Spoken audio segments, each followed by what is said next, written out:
नमस्कार दोस्तों, जय हिंद, वंदे मातरम। आप सभी का बहुत बहुत स्वागत है आपके अपने YouTube चैनल एग्जाम ट्रिकी में, जहां पर आज हम बात करेंगे D Ed special education hearing impairment. जो भी हमारे फर्स्ट ईयर के स्टूडेंट हैं, इनका सेकंड पेपर है भैया, fundamental of hearing, deafness and audiological management. इसके यूनिट 1 की बात करेंगे हम यहाँ पर, है ना। जो आपका कॉमन पेपर था इंट्रोडक्शन टू डिसेबिलिटी, उसकी 5 यूनिट आपकी कंप्लीट कर दी गई हैं। और आज जो आपका ये पेपर है, पेपर नंबर 2, हम लोग इस पर बात कर लेंगे। इसकी भी 5 यूनिट ये मान के चलिए कि आज के दिन में आपकी मैं समाप्त कर दूंगा। 5 वीडियोस आपको लगातार मिलेंगी। हो सकता है किसी वीडियो की नोटिफिकेशन आप तक ना पहुंचे, तो आप लोग वीडियो लिस्ट में भी जा कर के देख सकेंगे उस वीडियो को। और भैया प्लेलिस्ट भी बना दी जाएगी आपके इस सब्जेक्ट के नाम से, प्लेलिस्ट भी बना दी जाएगी, वहाँ पर भी आप वीडियोस को देख सकेंगे, है ना। तो पहली वीडियो आज आपके सामने जो कि हेयरिंग इम्पेयरमेंट बच्चों के लिए है, एचआई के बच्चों के लिए है और फर्स्ट ईयर के बच्चों के लिए है। और आप सभी को पता है कि एचआई के बच्चों के लिए अभी तक जो केवल कॉमन पेपर ही थे वो ही अपलोड किए जाते थे, ना कोई ऐसे पेपर जो ना आते हों, यानी कि जो कॉमन पेपर के अलावा आपके लिए कोई भी पेपर थे वो अपलोड नहीं किए जाते थे। इस बार पहली बार आपके लिए एचआई का जो सिलेबस है वो कंप्लीट कराया जा रहा है। तो आप सभी का पूरा उत्तरदायित्व है कि सभी मित्रों तक एक बार वीडियो को ज़रूर शेयर कर दें, क्योंकि अगर आपके लिए मेहनत हो रही है तो आप भी इस मेहनत को सार्थक बनाएं। और सभी मित्रों तक, सभी ग्रुप्स में जहाँ पर भी आप जुड़े हुए हैं, वहाँ पर अपनी वीडियो को शेयर करें और अपने परिवार को 50K तक पहुँचाएँ, 50,000 तक पहुँचाएँ। 43,000 का परिवार आज आप सभी का हो चुका है। तो दोस्तों, ज़्यादा से ज़्यादा मित्रों तक वीडियो को शेयर करें। और 50K बहुत दूर नहीं है। 50K होने पर एक अच्छी सी पार्टी आपकी वजह से दिव्यांग बच्चों को मिलेगी। आप देखते हैं कि आप कितना इस क्षेत्र में अपने इस परिवार को आगे बढ़ाते हैं। तो सबसे पहले हम बात करते हैं यूनिट 1 की। और यूनिट 1 में हम बात करेंगे यूनिट 1.1 की, जिसमें हम कहेंगे कि पहली यूनिट 1.1 है। इसमें है आपका 1.1 में आपका सुनने का महत्व, सुनने का महत्व, है ना, इम्पोर्टेंस ऑफ हेयरिंग। तो हम जब भी कहते हैं कि अगर हम किसी भी ध्वनि को सुन रहे हैं, उसको समझ रहे हैं, उसको व्याख्यान करने की हमारे अंतर्गत क्षमता है, तो हम दैनिक जीवन में एक महत्वपूर्ण भूमिका निभा रहे हैं। जो भी हमारा दैनिक जीवन है, यहाँ पर हम एक महत्वपूर्ण पहलू को, एक महत्वपूर्ण अनुभव को साझा कर रहे हैं एक दूसरे के साथ में। क्योंकि अगर हम चीज़ों को सुन पाएंगे तभी हम चीज़ों को व्यक्त कर पाएंगे, है ना। और जब हम चीज़ों को व्यक्त कर पाएंगे तभी हमारा जीवन जो है वो बेहतर हो पाएगा, जीवन जो है गुणवत्ता परक हो पाएगा। हम कहेंगे हमारे मित्र हों, चाहे परिवार हों, है ना, सगे संबंधी हों, इन सभी से अगर हमें बातचीत करनी है तो हमें सबसे पहले उनकी बातों को सुनना पड़ेगा। और भैया क्या होगा, सुनने के बाद में हमें उनका कह सकते हैं कि अपनी भावनाओं को व्यक्त करना होगा। और अगर हम सुन नहीं सकते तो भैया हम अपनी भावनाओं को व्यक्त भी नहीं कर पाएंगे। तो आपको ये देखने को मिलेगा सुनने में, चाहे आपका हंसना हुआ, है ना, व्यक्ति कब हंसेगा, जब व्यक्ति सुन पाएगा, है ना। किसी चीज़ का आनंद कब लेगा भाई, किसी भी चीज़ का, किसी भी संवाद का आनंद कब लेगा, जब उसका सुनना संभव होगा। तो सुनने में हंसने और आनंद लेने से संबंधित भी चीज़ें आती हैं। हम कह सकते हैं कि अगर बच्चा सुन लेगा तो बच्चे का एक अच्छा संचार कौशल विकसित होगा, एक अच्छा संचार कौशल, एक कम्युनिकेशन जो है वो विकसित होगी। हम कह सकेंगे कि जो भी भाषण है, यानी कि जो भी स्पीच है, बच्चे की जो भी स्पीच है ना, हमें भाषण सुनने और समझने में जो है वो सक्षम बनाएगा। कौन? सुनना। किसी भी चीज़ को अगर हम सुनेंगे, किसी भी स्पीच को अगर हम सुनेंगे, अगर आप मुझे सुन रहे हो तो आपको सक्षम कौन बना रहा है? सुनना बना रहा है, जिसके द्वारा हम दूसरों से संवाद करेंगे, बातचीत करेंगे। और बातचीत करने में अपने स्वर, अपनी ताल, अपनी पिच, है ना, इन सभी बारीकियों का एक गहनता से अध्ययन करेंगे। क्योंकि मालूम हुआ कि हमें बहुत धीमे चीज़ों को बोलना है और वहाँ पर चीज़ों को बहुत तेज़ी से बोल रहे हैं, है ना, वो भी सही नहीं है। मालूम हुआ अगर हम सॉन्ग गा रहे हैं, गाना गा रहे हैं, तो वहाँ पे कोई ताल है ही नहीं और भैया कोई पिच भी नहीं है, कुछ मज़ा ही नहीं आई। चाहे आप किसी को चीज़ों को व्यक्त कर रहे हों, अब हमें कोई गीत सुनाना है या हमें कुछ भी सुनाना है, कह सकेंगे कि हम अगर कोई चुटकुला सुना रहे हैं या कोई गीत सुना रहे हैं तो उसमें एक ताल होनी चाहिए, उसमें एक लय होना चाहिए। या एक कविता सुना रहे हैं तो एक उसमें लय होनी चाहिए चीज़ों को सुनाने की। कविता कोई हो, अगर हम ऐसे ही पढ़ते हुए चले जाएं तो क्या कविता अच्छी लगेगी, आनंद मिलेगा हमें? नहीं मिलेगा। तो संचार में बढ़ावा देगा आपका सुनना। दूसरा क्या है, सुनना हमारी सुरक्षा में भी हमारी मदद करता है। अगर हम चीज़ों को सुन पाते हैं, जैसे अलार्म हुआ, किसी भी चीज़ का अलार्म हो सकता है ना, किसी भी चीज़ का अलार्म हो सकता है, कोई भी सायरन हो सकता है ना, कोई भी ऐसी चेतावनी जो हमें कोई चिल्ला रहा हो या कोई भी वाहन आ रहा हो, कोई भी जानवर जो खतरे का निशान हो, अगर हम सुन लेंगे तो हमारी सुरक्षा जो है, सुनने से क्या होगा, हमारी सुरक्षा हो जाएगी, हमको चेतावनी मिल जाएगी और हम सुनने से अपने जीवन को बेहतर बना सकेंगे। ऐसे ही भैया सुनने से क्या होगा, संगीत और प्रकृति का आनंद मिलेगा। संगीत और प्रकृति का आनंद मिलेगा। सुनने से क्या होगा, संगीत का और प्रकृति का आनंद मिलेगा। कहेंगे कि जब बच्चा सुन लेगा तो संगीत का भी अनुभव कर सकेगा। ध्वनि की जो सुंदरता है, ध्वनि की जो सुंदरता है, वहाँ पर बच्चा आगे बढ़ सकेगा, है ना। क्योंकि अगर संगीत को सुन रहा है तो संगीत की सुंदरता को भी तो पता होना चाहिए। उसकी प्रकृति क्या है, उसकी आवाज़ सुनने में बच्चे की सक्षम या क्षमता क्या है ना। और हम कह सकेंगे कि जो भी हमारी प्रकृति है, यहाँ पर जो चीज़ें मालूम हुआ, कोई लहरें आ रही हैं, दुर्घटनाग्रस्त लहरें हैं, या हम कहीं पानी के पास से गुजरे, या चिड़ियों को हमने सुना, तो ये सारी चीज़ें जो हैं हम प्रकृति की का भी आनंद ले सकेंगे और संगीत का भी हम आनंद ले सकेंगे। किसके द्वारा? सुनने के द्वारा, है ना। सुनने के द्वारा हम प्रकृति का भी आनंद ले सकेंगे और संगीत को भी सीख सकेंगे। सुनने से क्या होगा, बच्चे का संज्ञानात्मक विकास होगा। बच्चे का संज्ञानात्मक विकास होगा। सुनने से क्या होगा, बच्चे का संज्ञानात्मक विकास होगा। जहाँ पर सुनने में बच्चा भाषण या कह सकते हैं बच्चे की स्पीच और बच्चे की लैंग्वेज, भाषा और भाषण, ये दोनों जो हैं वो विकसित होंगे। बच्चे को एक नया स्तर मिलेगा, बच्चा चीज़ों को बेहतर सीख पाएगा सुनने के माध्यम से। आप लोग देखते होंगे जो हेयरिंग इम्पेयरमेंट हमारे बच्चे हैं वो सुन नहीं पाते हैं, है ना, सुन नहीं पाते, तो क्या इनका संचार कौशल बेहतर होता है? क्या इनको ये चेतावनी जो हमें मिलने वाली है, अलार्म सायरन, इनसे संबंधित चेतावनी इनको मिल पाती है? नहीं मिल पाती है। तो क्या है दोस्तों, इनके लिए सुनना ही बेहतर है। और अगर बच्चा सुन नहीं पाएगा तो बच्चे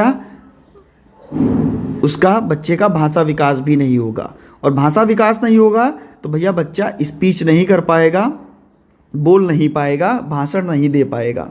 ये सारी चीज़ें केवल सुनने पर ही निर्भर करती हैं। बच्चे की जीवन में गुणवत्ता आएगी। बच्चे के जीवन में क्या आएगी दोस्तों? गुणवत्ता आएगी। बच्चे के जीवन में यहीं पे सही गलत है, जीवन में गुणवत्ता। बच्चे के जीवन में क्या आएगी? गुणवत्ता आएगी। हम कह सकेंगे कि अगर बच्चे को सुनाई दे रहा है तो आसपास की चीज़ों को वो सुन सकेगा, जो भी नेचर है, प्रकृति है, उसका आनंद ले सकेगा, बच्चे की सुरक्षा हो सकेगी। और अगर बच्चे में ये जो सुनाई नहीं दे रहा है बच्चे को, तो क्या होगा कि बच्चे की जो सुनने की क्षमता है वो विकसित होगी, और उससे ये सारी चीज़ें ये सारी चीज़ों पर प्रभाव पड़ेगा। ऐसे हम कह सकते हैं कि जो श्रवण है, जो बच्चा सुन सकता है, तो उसका स्वास्थ्य और रखरखाव भी अच्छा हो पाएगा, उसमें कदम उठाया जा सकता है। तो ये सुनने का महत्व था कि बच्चे को हम कैसे अच्छे से सुना सकते हैं, कैसे बच्चा सुनेगा और सुनने में कौन कौन से उसके महत्व होंगे। अब हम जानेंगे, क्योंकि यहाँ पर हमने कान को ले लिया था, ऐसे आप लोग शायद ना समझ पाते, हम चित्र के माध्यम से आपको समझाएंगे, आप बेहतर समझोगे। दूसरा आपका है कान के भाग। 1.2 में क्या है, आपके कान के भाग हैं, कान के भाग। तो हमने इस चित्र को पहले से ही लगा रखा जिससे कि आप लोगों को मैं बता सकूं।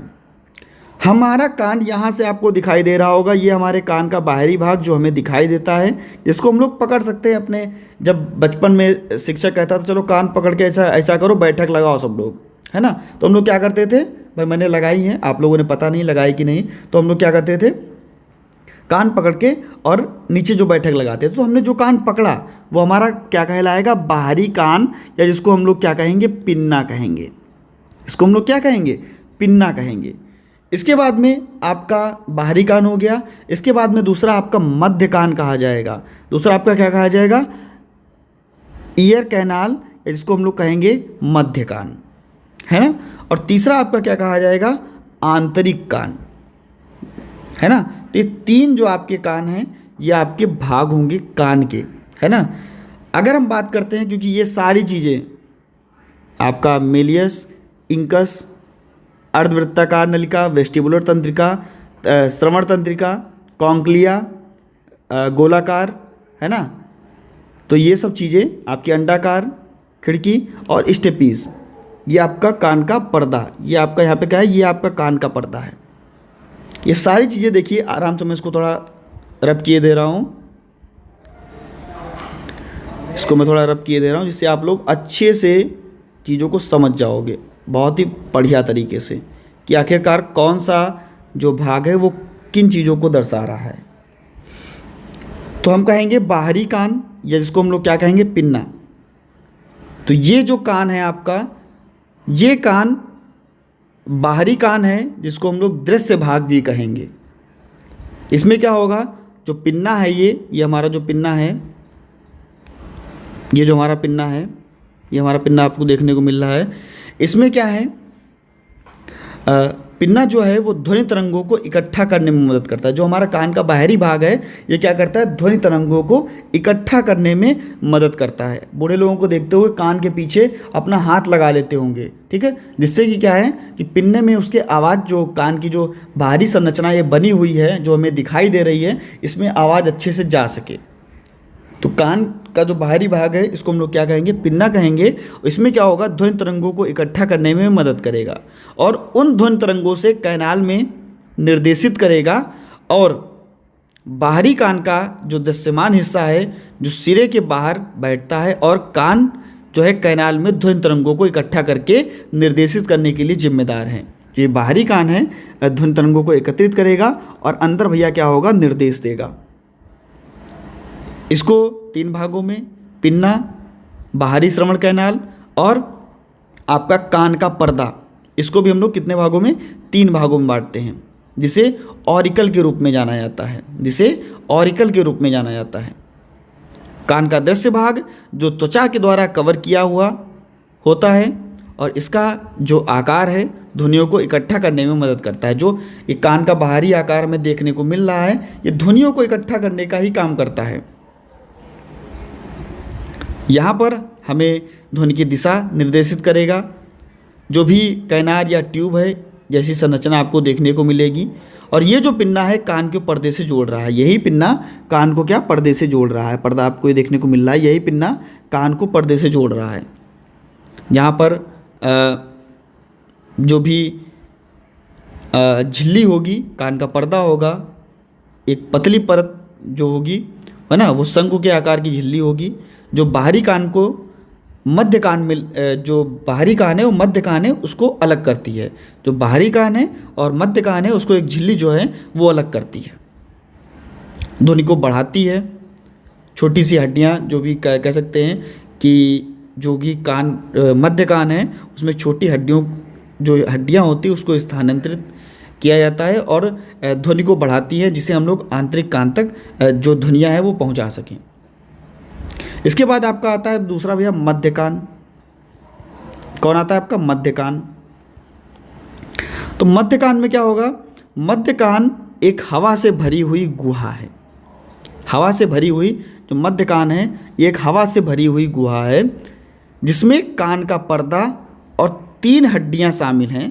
3 छोटी हड्डियां शामिल हैं। कान का पर्दा और 3 छोटी हड्डियां शामिल होती। कान का पर्दा आपको यहाँ पर देखने को मिल रहा है ये, और इसी में 3 छोटी हड्डियां शामिल होंगी, जहाँ पर आपको स्टेपीज भी देखने को मिलेगी, है ना। तो 3 छोटी हड्डियां शामिल होती हैं, जिसको हम लोग मॉलस, आपका इंकस और आपका क्या है? स्टेपीज। ये 3 हड्डियां जो है वो छोटी हड्डियां हैं, वो शामिल होंगी। जब ध्वनि तरंगे कान के पर्दे तक पहुंचती हैं तो वे कंपन का कारण बनती हैं। जब कान के पर्दे तक यहाँ तक पहुंच रही हैं तो क्या कर रही है? कंपन का कारण बन रही हैं, जो आपका बदले में ऑसिकल्स है उसको स्थानांतरित करने का काम करती हैं। और ऑसिकल्स जो है वो ध्वनि को बढ़ाता है, और कान जो आंतरिक कान में है उसको स्थानांतरित करता है। जो ऑसिकल्स है वो क्या करता है? ध्वनि को तेज करता है।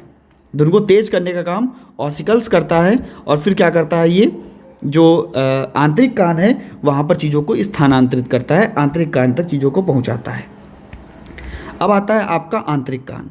आंतरिक कान में कॉन्क्लिया शामिल है। आंतरिक कान में क्या शामिल है? कॉन्क्लिया शामिल कहाँ पर है? आंतरिक कान में, लगभग यहाँ पर।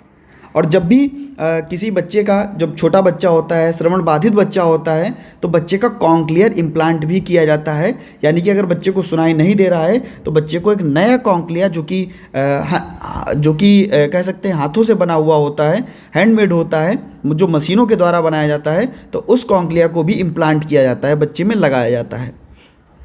आंतरिक कान में कॉन्क्लिया शामिल होगा, जो ध्वनि तरंगों को विद्युत आवेग में परिवर्तित करने के लिए जिम्मेदार होगा। ध्वनि तरंगों को क्या करेगा? विद्युत आवेगों में बदलेगा, और इसमें परिवर्तन करने के लिए जिम्मेदार कौन होगा? कॉन्क्लिया होगा,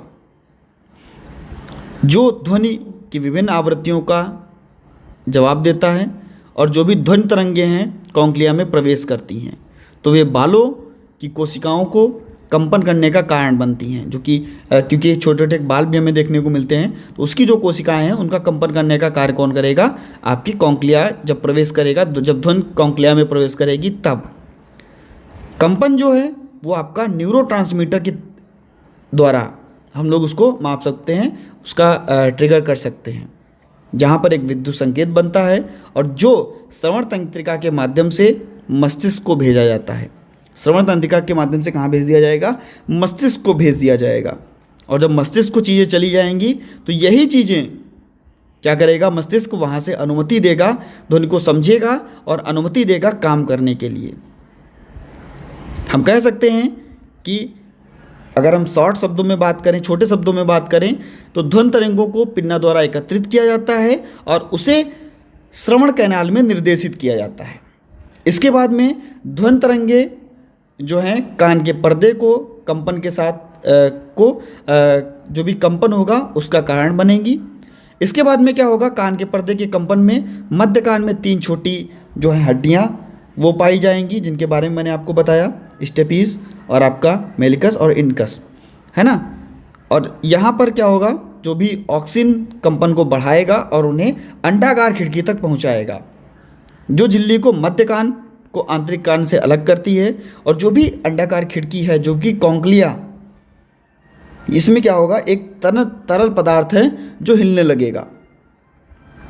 इसमें कॉन्क्लिया के तरल पदार्थ में जब गति होगी तो छोटे बालों की जो कोशिकाएं होंगी उनको भी कार्य करना पड़ेगा, और जो तंत्रिका तंत्र है उसमें रासायनिक संकेत होंगे। इसके बाद में क्या होगा? जो भी संकेत हैं वो ब्रेन स्टोक के द्वारा ब्रेन में जाएंगे, और तब जा कर के हमें जो भी ध्वनि है उसको हम पहचान सकेंगे, उसकी जानकारी हमें मिल सकेगी, और हम अपने मस्तिष्क के द्वारा उसका उपयोग कर सकेंगे। तो ये आपके कान की संरचना और कान के भाग हैं, इनके बारे में आपको 1.2 में बताया गया। आशा है सभी को समझ में आ गया होगा। अगर समझ में आ गया तो भैया वीडियो को लाइक करना ना भूलिएगा, और आप सभी को पता है कि आपको शेयर कहाँ पर करना है। कहाँ पर करना है, जितने भी आपके मित्र हैं। और हमेशा एक चीज़ याद रखी जाती है कि गुरु से कपट और मित्र से चोरी नहीं की जाती है। अगर आप पढ़ाई कर रहे हो तो अपने मित्र को भी पढ़ाओ साथ में, और हमारे साथ भी कपट ना करो। क्यों? क्योंकि हम अगर आपके लिए मेहनत कर रहे हैं, आपके लिए वीडियोस अपलोड कर रहे हैं, तो आपका भी पूरा उत्तरदायित्व तो बनता है कि आप उनको ज़्यादा से ज़्यादा मित्रों तक शेयर करें, जिससे भैया हमें भी मोटिवेशन मिले कि चलो आखिरकार हमने मेहनत की तो हमें ज़्यादातर बच्चों लोगों ने देखा। और जब जितने भी ज़्यादा लाइक आएंगी भैया, उतना ही ज़्यादा अपना मोटिवेशन बढ़ता है कि चलो और भी वीडियोस बनाई जाएं। जितने ज़्यादा हमारे व्यूज़ होंगे उतना ही भैया मोटिवेशन बढ़ेगा। जितना ज़्यादा अपना बड़ा परिवार होगा उतना ही ज़्यादा हमें खुशी होती है कि आप हमारे साथ जुड़ने का प्रयास किए। तो सभी तक वीडियो को शेयर, लाइक, और भैया चैनल पर पहली बार है, चैनल को सब्सक्राइब करने के बाद में पास में बेल आइकन बन के आएगा, उसमें ऑल का ऑप्शन प्रेस कर दीजिएगा। और क्योंकि नोटिफिकेशन भी नहीं जा रही है, क्योंकि वीडियोस बहुत जल्दी जल्दी अपलोड की जाएंगी, तो आपका पूरा उत्तरदायित्व है वीडियो को शेयर करें। इसके बाद में हम बात करते हैं यूनिट 1.3 की। 1.3 क्या कहता है? जो भी भौतिक कह सकते हैं, जो भी ध्वनि है ना, ध्वनि का उत्पादन, प्रसारण, ध्वनि का उत्पादन, प्रसार, और इसके आधार पर भौतिक का परिचय, भौतिकता का परिचय, भौतिकी का परिचय।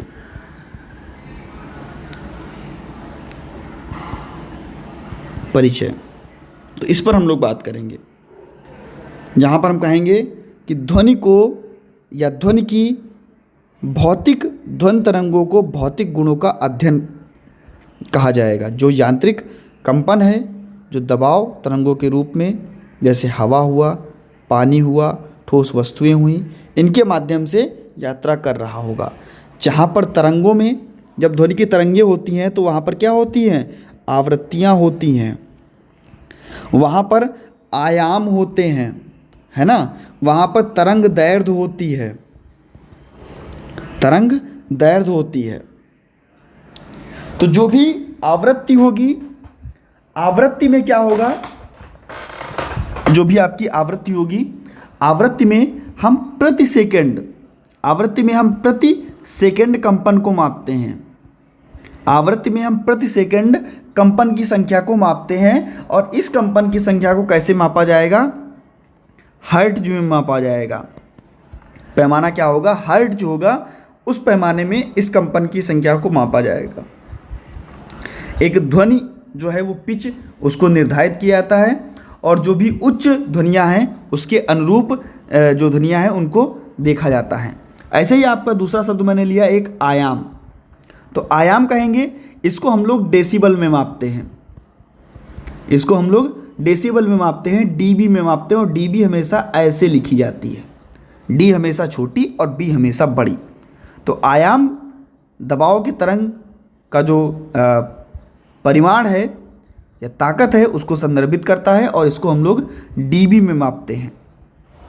जहाँ पर ध्वनि की लाउडनेस, यानी कि कितनी तेज ध्वनि है, लाउडनेस कितनी है, कितनी तेज ध्वनि है, उसका निर्धारण कर सकते हैं, जिसमें तेज ध्वनियों के अनुरूप जो है अधिक आयाम की आवश्यकता होती है।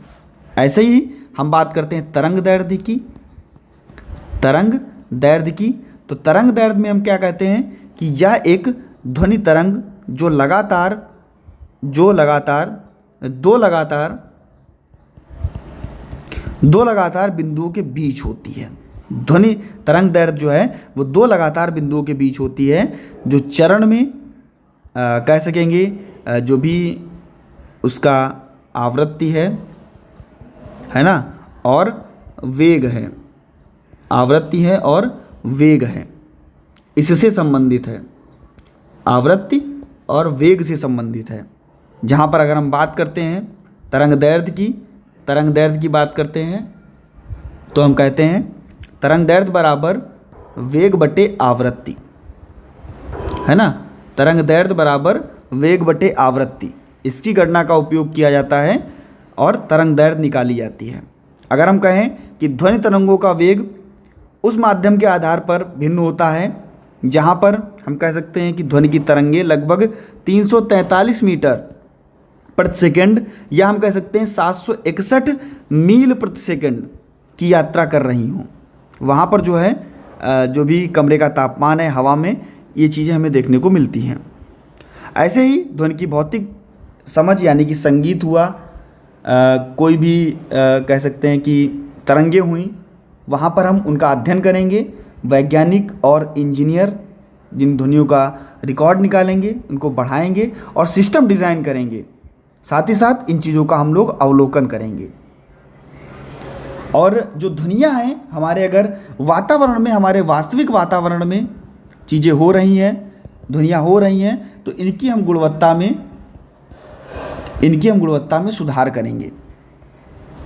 इसके बारे में हम कह सकते हैं कि जो भी हवा है, हवा में ध्वनि तरंगे अनुदैर्ध्य तरंगों के रूप में फैलती हैं। अगर हवा में ध्वनि तरंगे फैलती हैं तो वो कैसे? अनुदैर्ध्य तरंगों के रूप में फैलती हैं, है ना, अनुदैर्ध्य तरंगों के रूप में फैलती हैं, जिसका अर्थ है कि मध्य के कण उसी दिशा में आगे हैं और पीछे कंपन करते हैं जिस दिशा में लहर यात्रा कर रही होती है। यानी कि जो भी अगर हवा में चीज़ें बह रही हैं तो जितना वो आगे जाएंगी उतना ही पीछे आएंगी। कहने का मतलब ये है कि जो भी तरंग दैर्ध्य, जो भी अनुदैर्ध्य तरंग दैर्ध्य, जो भी हम लोग हवा में चीज़ों को बोल रहे हैं, तो वहाँ पर जितनी ही तरंगे आगे जाएंगी, जितनी तरंगे इधर जाएंगी, उतनी तरंगे इधर, मतलब चारों दिशाओं में वो तरंगे जो हैं वो आगे पीछे ऊपर नीचे सभी जगह पर जो इनकी कह सकते हैं कि लहरें हैं या जो भी माध्यम है वो बराबर रहते हैं। हवा में जो तरंग दैर्ध्य है, हवा की जो तरंग दैर्ध्य है वो सभी के हिसाब से अच्छी चलती है, बराबर में चलती है। यहाँ पर उच्च दबाव और कम दबाव के जो क्षेत्र हैं वो देखने को मिलते हैं। ऐसे ही हम कह सकते हैं कि ध्वनि के उत्पादन में और प्रसार में इसको समझा जाएगा, जो भी चीज़ें होंगी उसके अनुकूल बनाया जाएगा। जो भी ध्वनि के रिकॉर्ड हैं बढ़ते और घटते क्रम में या संचारित क्रम में इनको रखा जाएगा और बच्चों की गुणवत्ता पर ध्यान दिया जाएगा। तो इस प्रकार से आपका जो यूनिट 1.3 है ये समाप्त हुआ। इसके बाद में हम बात करते हैं आपके यूनिट 1.4 की, है ना। यूनिट 1.4 आपका क्या कहता है? कहता है ध्वनि के भौतिक और मनोवैज्ञानिक गुण। ध्वनि के भौतिक और मनोवैज्ञानिक गुण। ध्वनि के भौतिक और मनोवैज्ञानिक गुण, इन पर बात होगी। फिजिकल एंड साइकोलॉजिकल जो भी आपका साउंड है ना, इसके बारे में बात होगी। तो हम कहेंगे कि भौतिक में या ध्वनि की भौतिक विशेषताएं वो होगी जहां पर हम ध्वनि को माप सकें और जिनका परिमाण भी निकाला जा सके, परिमाण भी किया जा सके। इसमें ध्वनि की आवृत्ति, क्योंकि आवृत्ति को भी हम मापते हैं किसमें? हर्ट्ज में, है ना, अभी आपको बताया। तो ध्वनि के कंपन को संदर्भित कौन करेगा? आपकी आवृत्ति कर। ऐसे ही आपका जो आयाम होगा क्योंकि ये आपकी किसके भौतिक विशेषताओं के अंतर्गत आएंगी। आपकी आवृत्ति जिसको हमने हर्ट्ज में मापा, है ना, जहाँ पर ध्वनि की पिच को निर्धारित किया जाता है।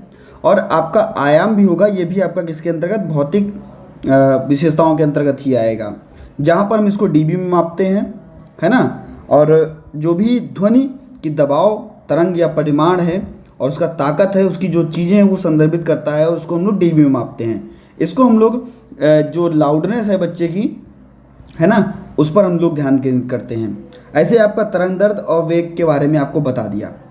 जो आपका मनोवैज्ञानिक विशेषताएं हैं, भौतिक के अलावा जो आपकी मनोवैज्ञानिक, क्योंकि दोनों विशेषताएं यहाँ पर आप पूछी आ रही हैं, तो जो आपकी मनोवैज्ञानिक विशेषताएं हैं, तो यहाँ पर आपको देखने को मिलेगा बच्चे का पिच, बच्चे की लाउडनेस,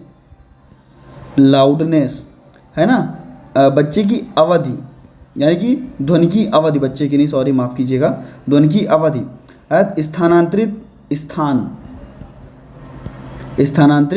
स्थान।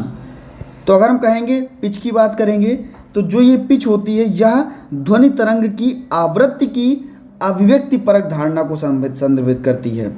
जो भी पिच होगी, ये ध्वनि तरंग की जो आवृत्ति होगी, इसकी व्यक्तिपरक जो धारणा होगी उसको संदर्भित करेगी। जहाँ पर हमें उच्च पिच और कम पिच यानी कि उच्च ध्वनियाँ और कम ध्वनियों के बीच का जो अंतर है उसकी अनुमति देता है कौन भैया? पिच। लाउडनेस में क्या होगा? यह ध्वनि तरंग के आयाम की व्यक्तिगत धारणा को ये भी संदर्भित करेगी और यहाँ पर जोर यानी कि तेज और जो जो धीमी ध्वनियाँ हैं इनके बीच का अंतर निकाला जाएगा। वहाँ पर पिच के बीच का अंतर निकाला जाएगा और यहाँ पर ध्वनियों के बीच का अंतर निकाला जाएगा।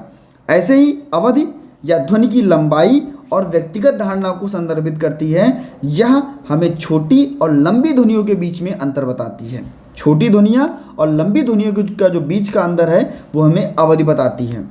स्थानांतरित स्थान में आपका क्या होगा? यह जो संदर्भित करेगा व्यक्तिगत परक को संदर्भित करेगा और यहाँ पर कहाँ से ध्वनि आ रही है, ध्वनि कहाँ से आ रही है और यह हमें अंतरिक्ष में ध्वनि के स्रोत का पता लगाने की अनुमति देता है आपका स्थानांतरित स्थान। तो इस प्रकार से हम लोग कह सकते हैं कि जो भी हमारा मनोवैज्ञानिक गुण है, यहाँ पर संगीत, मनोवैज्ञानिक सहित और कई सारे क्षेत्र आते हैं जिनमें हम संगीतकार, ऑडियो जो भी ऑडियो है ना, या जो भी आकर्षक संगीत है इसका हम लोग अनुभव ले सकते हैं और जो भावनाएं हैं उनको प्रभावित कर सकते हैं, उनका अध्ययन कर सकते हैं। यह आपका यूनिट 4 में था, मनोवैज्ञानिक और भौतिक रूप से। 1.5 क्या है, इसको आप लोगों ने पहले भी पढ़ा है। कह रहा है कि आखिरकार श्रवण बाधिता क्या है। श्रवण बाधिता क्या है, थोड़ा सही कर लेते भैया। श्रवण बाधिता क्या है ना, श्रवण निशक्तता क्या है, इसकी परिभाषा देनी है ना, और किस आयु की जो डिग्रियां हैं है ना, जो भी मैं इसको बताऊंगा आप लोगों ने पढ़ी होंगी है ना, मनोवैज्ञानिकों के आधार पर जो बांटी गई, तो उनका भी वर्गीकरण करना है, उनके प्रकारों का भी वर्गीकरण करना है। तो हम जान लेते हैं कि श्रवण बाधिता क्या है और उनके प्रकार क्या हैं और जो भी डिग्रियां हैं वो क्या हैं, इसकी प्रकृति क्या है, इस पर हम लोग बात कर लेते हैं। जब भी हम श्रवण बाधिता की बात करते हैं तो कहते हैं सुनने में किसी भी प्रकार का दोष का होना, सुनने में किसी भी प्रकार के दोष का होना, चाहे वो वंश से मिला हो है ना, चाहे वो वंशानुगत हो या कान के पीछे की कोई भी खराबी हो। कान के बारे में भी आपने जाना, तो कान के पीछे की कोई भी खराबी है तो भी श्रवण बाधिता हो सकती है, या वंशानुक्रम भी श्रवण बाधिता हो सकती है। रोग चोट है ना, इसके कारण भी श्रवण बाधिता आपको देखने को मिल सकती है। श्रवण बाधिता में दो चीज़ें आपको देखने को मिलेंगी, एक तो बच्चा पूर्ण श्रवण बाधित होगा और एक होगा अल्प श्रवण बाधित, यानी कि बच्चे को कतई नहीं सुनाई दे रहा होगा, बच्चे को थोड़ा बहुत सुनाई दे रहा होगा। तो हम कहेंगे कि श्रवण बाधिता की परिभाषा क्या होगी, तो भैया RCI यानी कि भारतीय पुनर्वास परिषद है ना, RCI जिसको हम लोग रिहेबिलिटेशन काउंसिल ऑफ इंडिया, भारतीय पुनर्वास परिषद 1992 कहते हैं। तो कहते हैं कि जब बधिरता का मतलब है श्रवण बाधिता 70 dB हो, डेसिबल में देखो मापा गया इसको, 70 dB हो तो बच्चे को हम व्यावसायिक कार्यों में, और अगर बच्चे 55 dB होगी श्रवण बाधिता तो ऐसे बच्चे को हम लोग शिक्षा के कार्यों में ला सकते हैं, शिक्षा बच्चे को दे सकते हैं है ना। तो ये चीज़ें आपको देखने को मिलेंगी। आपका अगर बच्चा पूर्ण श्रवण बाधित होगा तो 90 dB या उससे अधिक डेसिबल के स्तर को बच्चा नहीं सुन पा रहा होगा। अगर 90 dB से नीचे चीज़ों को सुन रहा है तो उसको हम अल्प श्रवण बाधित में रखेंगे है ना। तो यहाँ पर जो भी डिग्रियाँ नापी गई कि कौन कौन सी डिग्रियाँ होंगी, तो भैया ये मापा गया आपका वर्गीकरण में मापा गया और कहा गया कि हम मापेंगे इसको गंभीरता के आधार पर और इसके प्रकारों के आधार पर। और गंभीरता के आधार पर जो डिग्री मापी गई, गंभीरता के आधार पर जो डिग्रियां मापी गई तो वो भैया आपका किसके अनुसार, WHO के अनुसार ही हम लिखेंगे और यही आप लोग भी लिखिएगा। अगर 0 से 25 dB के बीच में बच्चा सुन रहा है तो बच्चा नॉर्मल है, यानी कि सामान्य है ना, सामान्य है। बच्चा अगर 26 से 40 के बीच में डीबी के बीच में सुन रहा है तो बच्चे में अति अल्प श्रवण बाधिता है। बच्चे में क्या है? अति अल्प श्रवण बाधिता है। अगर बच्चे में 41 से 55 डीबी के बीच में है तो बच्चा अल्प श्रवण बाधित है। अगर बच्चा 56 से 70 डीबी के बीच में उसकी श्रवण बाधिता है तो बच्चा अल्पतम श्रवण बाधित है, यानी कि मॉडरेटली इसको हम लोग बोलेंगे। अगर बच्चा 91 से 90 के बीच में 71 से 90 के बीच में है तो बच्चे को हम लोग क्या कहेंगे? गंभीर श्रवण बाधित। और बच्चे को अगर कहेंगे हम 91 से अधिक है ना, 91 से प्लस में है तो उसको हम लोग अति गंभीर कहेंगे, या हम कहेंगे कि बच्चे को कतई नहीं सुनाई दे रहा। तो ये आपका वर्गीकरण था गंभीरता के आधार पर। ऐसे ही आपका वर्गीकरण किया गया, दूसरा वर्गीकरण किया गया जो कि किया गया आपका जो कि प्रकार के आधार पर किया गया है ना, प्रकारों के आधार पर किया गया। तो यहाँ पर प्रकारों के आधार पर एक आपका चलित है ना, चलित श्रवण क्षति थी, श्रवण क्षति थी है ना। एक आपकी संवेदी श्रवण क्षति थी, संवेदीय श्रवण क्षति थी है ना। एक आपकी मिश्रित श्रवण क्षति थी। तो इन 3 चीज़ों में बांटा गया आपके प्रकार के आधार पर। चलित श्रवण क्षति में जहाँ पर बोन कंडेंसर और थ्रोल जो है वो सामान्य होगा, लेकिन एयर कंडेंसर का थ्रोल जो होगा वो असामान्य होगा। दोनों के बीच जो 10 डेसिबल से अधिक जो श्रवण चलित क्षमता होगी, क्षति होगी, वो देखने को मिलेगी। और ये बाह्य कर्ण और मध्य कर्ण यानी कि दोनों में समस्या उत्पन्न करेगी, तो आपका चलित श्रवण दोष के अंतर्गत आएगा।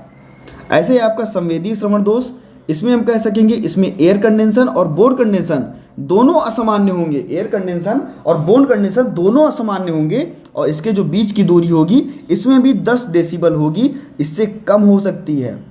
इसको हम लोग संवेदी श्रवण क्षति कहेंगे। मिश्रित श्रवण क्षति में हम कहेंगे कि इसमें एयर कंडेंसन और बोन कंडेंसन दोनों असामान्य होगा, और इसके जो बीच की दूरी होगी वह 10 डेसिबल से अधिक होगी। इसमें भी संवेदी जो क्षति है वो हम कहेंगे। ऐसे ही हम कह सकते हैं कि जो भी आपके श्रवण अक्षमता वाले बालक हैं, इनमें भाषा का जो ज्ञान है वो कम होता है, बच्चा बोल नहीं सही से पाता, बच्चा चीज़ों को व्यक्त नहीं कर पाता।